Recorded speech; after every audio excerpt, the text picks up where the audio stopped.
Et heureux tout le monde, l'abordage est proche comme vous pouvez le voir. Et j'ai l'impression de lire que c'est bien le Belém. Donc vous avez de la chance, je connais un petit peu ce que c'est. Alors je fais gaffe que lui, il est là, donc on va passer derrière. Et non, je peux pas passer derrière. Bon, on va rester là.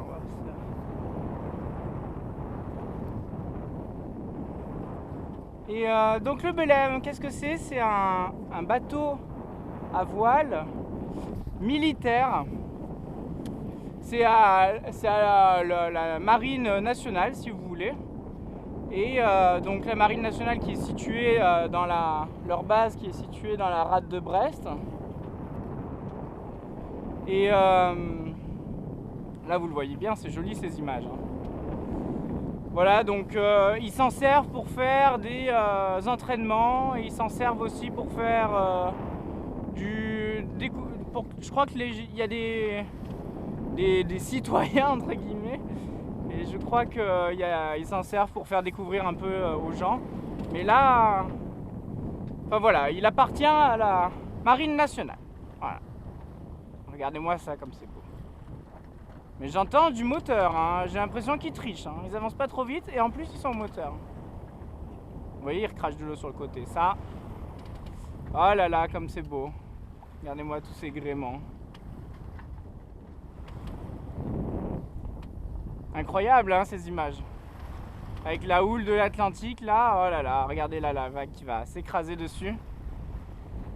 Regardez, hop là.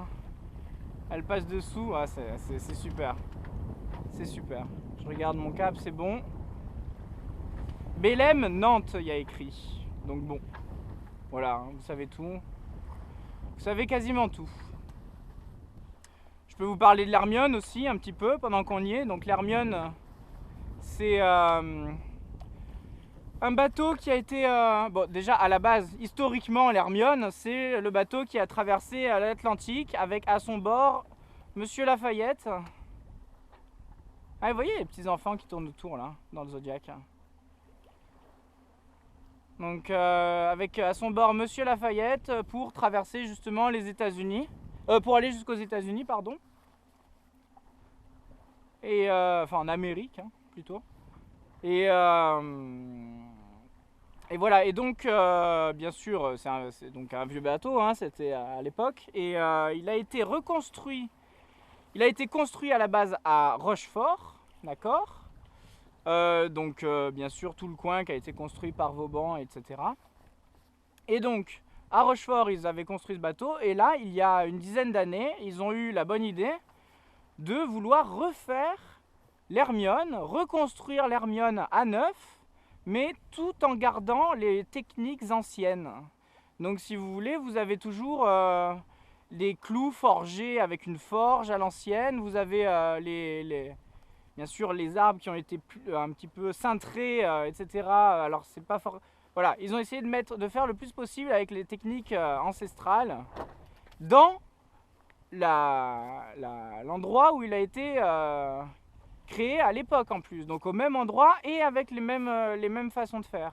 Donc je vous invite à regarder Hermione sur internet, hein, on retrouve beaucoup de documentation. Et voilà, il y a la corderie royale qui est juste à côté, et j'imagine qu'ils s'en sont servis pour faire les cordages de l'Hermione. Et donc il y a quelques années, elle a été mise à l'eau, et elle a refait le parcours jusqu'en Amérique. Le parcours originel avec voilà, et puis depuis elle est revenue, elle a fait un petit tour aux États-Unis pour se montrer un peu, faire la belle. Depuis elle est revenue et et maintenant elle reste à Rochefort, voilà, là où elle a été créée. Et de temps en temps elle fait des sorties, par exemple festival maritime à Brest ou des choses comme ça. Voilà, donc lui le Belém il est descendu donc soit de Nantes soit de Brest pour faire un petit coucou. Alors je sais pas où il va. Je sais pas s'il va vers Rochefort ou s'il va vers La Rochelle. Mais en tout cas on fait le tour quoi, c'est dingue, il avance pas le truc, hein. Parce que nous, on n'avance pas, je peux vous le dire. Hein. On est à 1 nœud 7 là, hein, depuis tout à l'heure. On est à moins de 2 nœuds. On est entre un nœud et 2 nœuds depuis tout à l'heure. Donc lui, qu'est-ce qu'il fait? Il dérive là. J'ai envie de dire. Enfin bref, écoutez, voilà, c'est beau d'avoir un si grand bateau comme ça qui navigue à côté de soi. Très très très connu, hein, le Belém. Hein, c'est peut-être le bateau le plus connu avant la construction de la nouvelle Hermione. Le plus emblématique.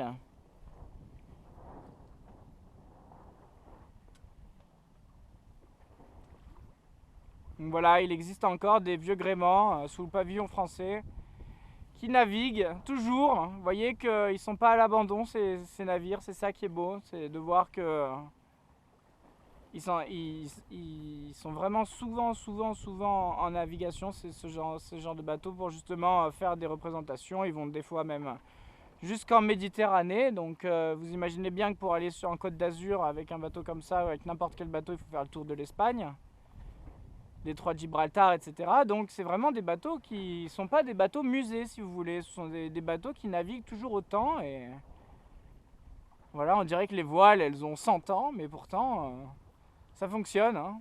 Ça fonctionne pas vite, mais ça fonctionne.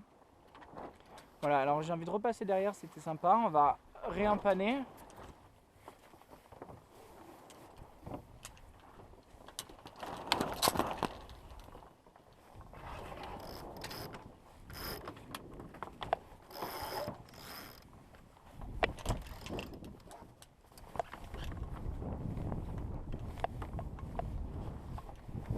Hop.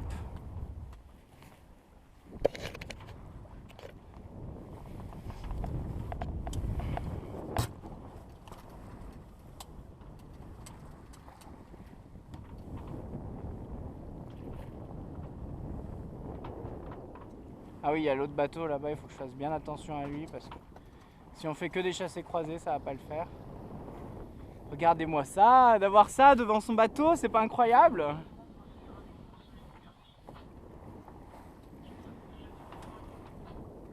Voilà, alors il faut savoir qu'on l'avait croisé, je l'avais déjà croisé. Je l'avais croisé justement quand j'étais avec mon stage d'églénant dans le Finistère, donc à Concarneau. On était parti, comme je vous avais expliqué, de Concarneau pour aller jusqu'à Brest pour le festival maritime. Et justement, on avait vu ce navire. Mais je n'étais encore qu'équipier. Et aujourd'hui,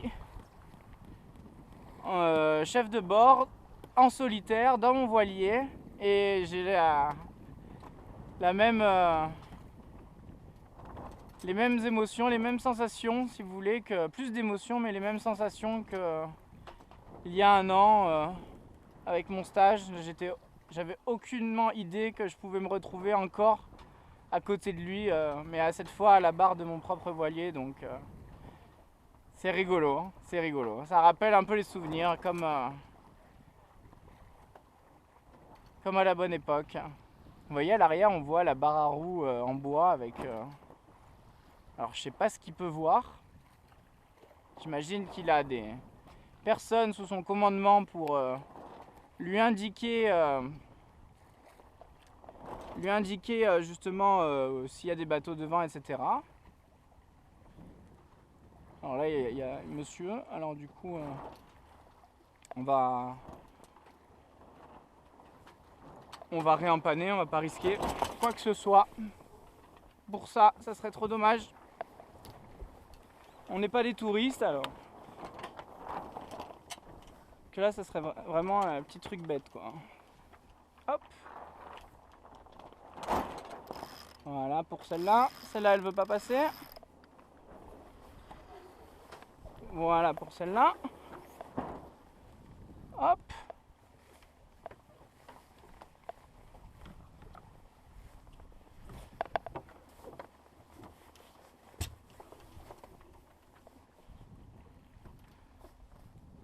Impeccable.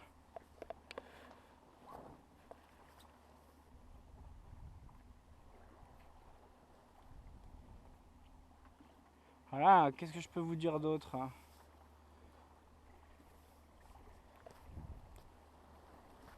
Je crois que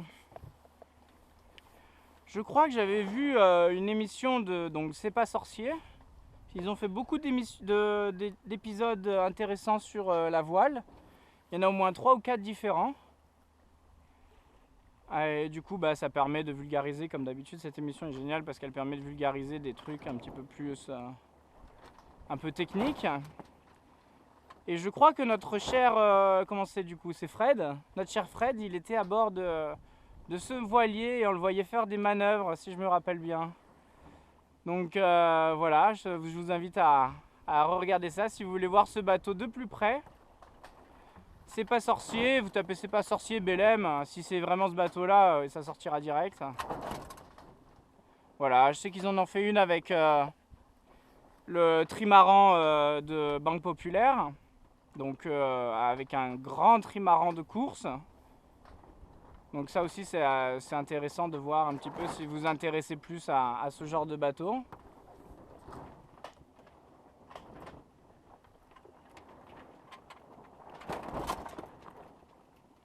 Trop vent arrière. Voilà, écoutez, hein, moi je vais vous laisser sur ces belles images. Je vais regarder si l'eau est un peu remontée, voir si on peut s'approcher des mouillages là-bas. Il est où mon phare? Ah, il est tout là-bas. Ouais, on s'est quand même bien écarté. Je vais faire mes petits calculs, voir quelle heure il est, voir combien de temps il me faut pour rentrer, voir tout ça. Et puis voilà, je vous reprendrai une prochaine fois. Écoutez, hein, là je vous demande même pas si ça vous a plu parce que on peut pas ne pas être émerveillé devant un truc comme ça. C'est fou de naviguer à côté de ça. Encore les voir à quai et tout, c'est toujours impressionnant, imposant. Mais alors, je vais quand même faire un dernier empannage parce que lui il m'embête. Et on va aller se rapprocher gentiment. Voilà. On va faire un dernier passage devant le Belém parce que c'est quand même assez rare pour en profiter.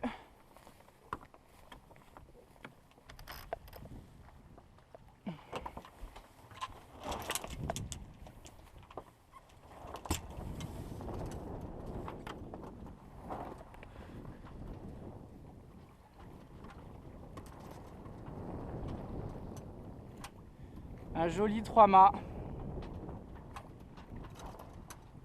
Alors après les voiles, je suis pas encore assez calé. Hein. Je sais qu'il y a du perroquet, il y a du grand perroquet. Et après je sais pas, je sais même pas s'il y a les voiles classiques. Oui, il y a phoque et grand phoque, il y a. Et après voilà, après il faudra se renseigner. Hop, on avance bien là, un petit 4 nœuds. C'est agréable.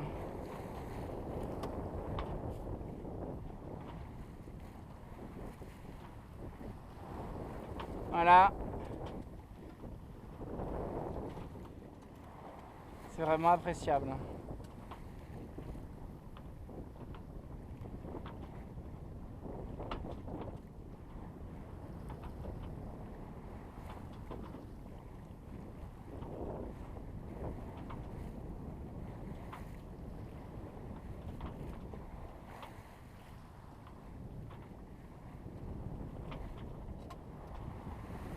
Hop, les petits enfants ils remontent à bord par la petite échelle. Est-ce que ça se lèverait pas là? Non, ça se lève pas. Regardez-moi ça, ce nombre de cordages qu'il y a. Sachant que dans un voilier, il faut savoir à quoi sert chaque corde, hein, ça je peux vous le dire.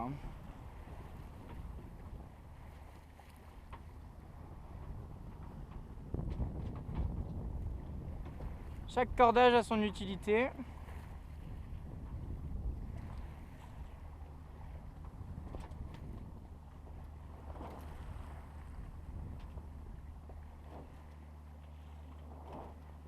Ah, changement de barreur. Où il va le capitaine, le skipper?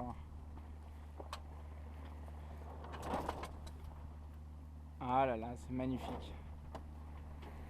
Là, on est à quoi, 20 mètres hein, du bateau. Hein. 30 maxi. Hein. Ah, c'est retourné au mauvais moment.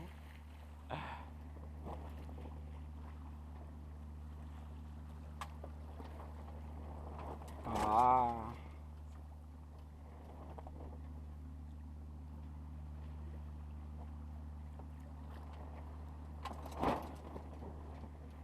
Vous voyez bien la houle, hein, s'étaler comme ça sur la coque.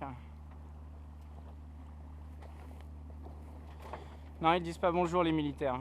C'est pas leur truc. Hein.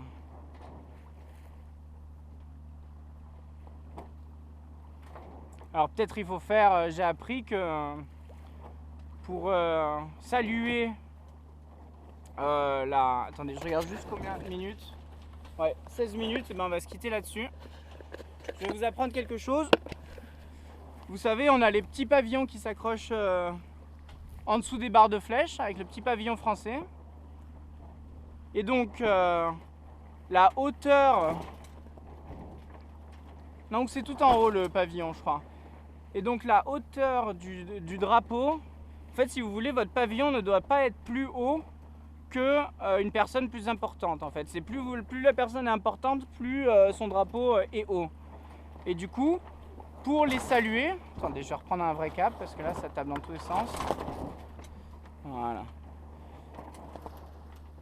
Voilà. Donc pour saluer quand vous avez la douane ou le bateau militaire, des choses comme ça qui passent devant vous, si vous voulez les saluer autrement qu'en touriste comme je viens de faire, vous devez baisser et remonter votre pavillon 3 fois.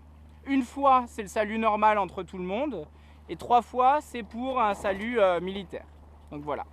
Donc normalement, hop, avec votre petit cordage, hop, vous baissez, hop, vous remontez, hop, vous baissez, hop, vous remontez. Et comme ça, de loin, ils peuvent voir. Et normalement, ils sont dans l'obligation de vous répondre, de vous saluer à nouveau.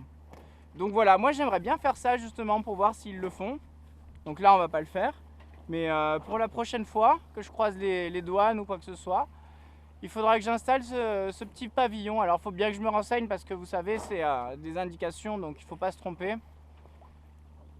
Mais je crois que les barres de flèches